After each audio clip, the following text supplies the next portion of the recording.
Queridos amigos, con los entrañables recuerdos de nuestra querida escuela, de nuestra queridísima Valenciana y con el deseo de que se encuentren bien, quiero compartir con ustedes algunas reflexiones en torno a los muertos y por supuesto a nuestra tradicional festividad del Día de los Muertos.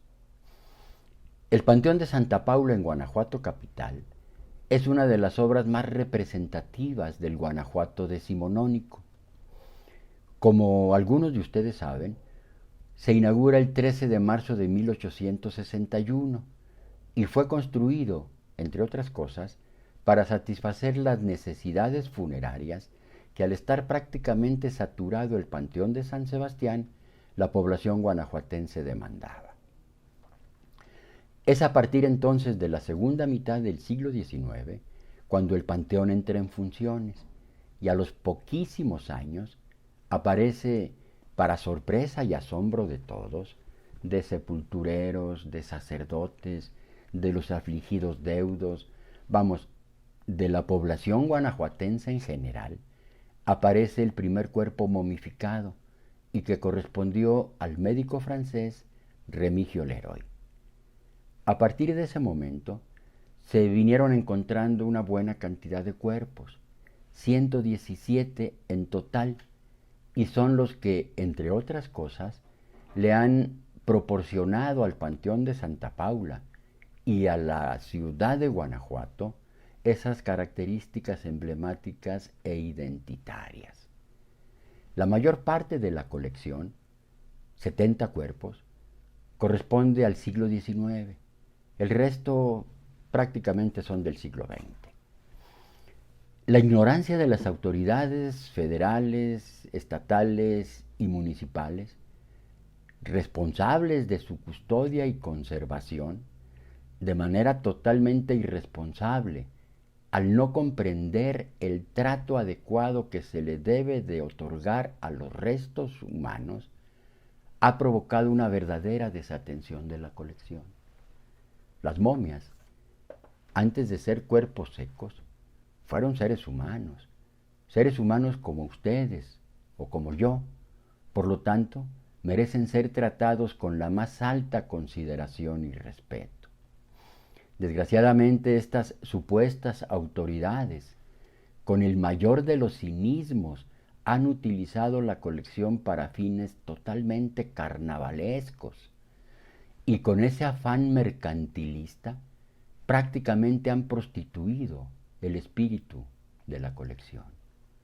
Lo anterior me parece que es una grave ofensa a los muertos, a los guanajuatenses y a su patrimonio histórico. En nuestro país, en todos los horizontes del México prehispánico, hay un acendrado culto a la muerte. El acto de morir se puede entender como la significación máxima de la vida.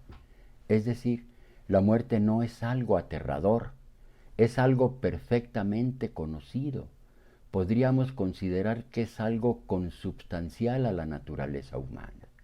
Algo como el acto de comer, de dormir, vamos, como el acto mismo de vivir.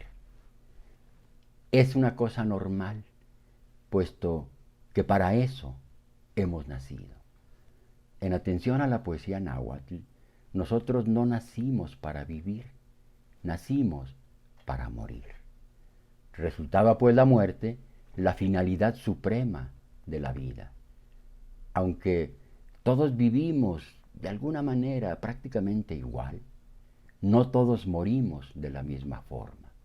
Y es precisamente esa forma de morir la que los acercaba con mayor rapidez a la posibilidad de estar y convivir con los dioses. Esos dioses que han provocado o que provocaron todo este desarrollo cultural mesoamericano. La muerte gloriosa entonces es para los que morían en la guerra o en la piedra de los sacrificios. Ellos viven y conviven con los dioses. Ellos mismos se transforman en dioses y van directamente con Huitzilopochtli, el dios de la guerra y el guía permanente del pueblo mexica. El hombre común el macehual, el comerciante, vamos, aquel que no muere en la guerra, necesitaría de una iniciación especial para poder llegar al Mictlán, al lugar donde están los muertos. Entonces, cuando uno muere, su cuerpo necesariamente se tenía que preparar de una forma muy especial. Uno de mis más queridos y recordados maestros, el profesor Alfredo Pérez Bolde, profundo conocedor y apasionado del México prehispánico, mencionaba que había que proteger el espíritu del difunto para este viaje, un viaje verdaderamente difícil. Tenía que recorrer un camino verdaderamente difícil para poder llegar a donde se encuentran los muertos. Por lo tanto, habría que ofrecerle ropa, comida, armas, un escudo, un perro. Entonces, el espíritu del difunto tiene que pasar por toda esta serie de lugares, por aquellos montes que chocan, por un caudaloso río, tiene que pasar por este lugar donde el viento corta como obsidiana, tiene que cruzar los montes nevados, va a llegar y tiene que cruzar el lugar aquel donde llueven las flechas para llegar posteriormente al Mictlán, el lugar donde reina Mictlantecutli, el Señor de los muertos, que es quien lo va a recibir. El maestro Pérez Bolde mencionaba también que el carrizo es el elemento fundamental en la ofrenda de muertos. En la ofrenda de muertos debe haber carrizo, mucho carrizo, y construir con él una choza, una cuevita. Acatl en náhuatl es carrizo. Seacatl significa uno caña o uno carrizo. Seacatl es el nombre de Quetzalcóatl. Seacatl topiltzin Quetzalcóatl. Entonces el carrizo en la ofrenda de muertos está asociado directamente con Quetzalcóatl. Quetzalcóatl es el dios de la sabiduría, es el dios de la creación. Quetzalcóatl al mismo tiempo es el dios de la resurrección. Vamos, en nuestra ofrenda se está hablando ya de la resurrección del espíritu. La flor amarilla, esa que tradicionalmente conocemos como cempasúchil y que en la actualidad algunos le llaman también clavel de la India, es uno de los elementos también más representativos en nuestra ofrenda de muertos. Es una palabra náhuatl, Sempoal, que quiere decir 20, y Xochitl, que significa flor. Entonces, cempasúchil es 20 flor, no 20 flores, es 20 flor. Así como Quetzalcóatl, Seacatl, 1 caña, 20 flor. Es un nombre mágico también y que está en íntima relación con nuestra ofrenda de muertos. El número 20 está íntimamente asociado al ser humano, ya que es la cuenta total de los dedos de las manos y de los dedos de los pies.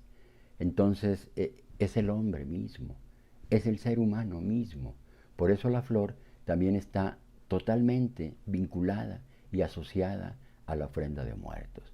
Son los elementos fundamentales en los cuales una ofrenda de muertos no puede prescindir: el carrizo y la flor de cempasúchil.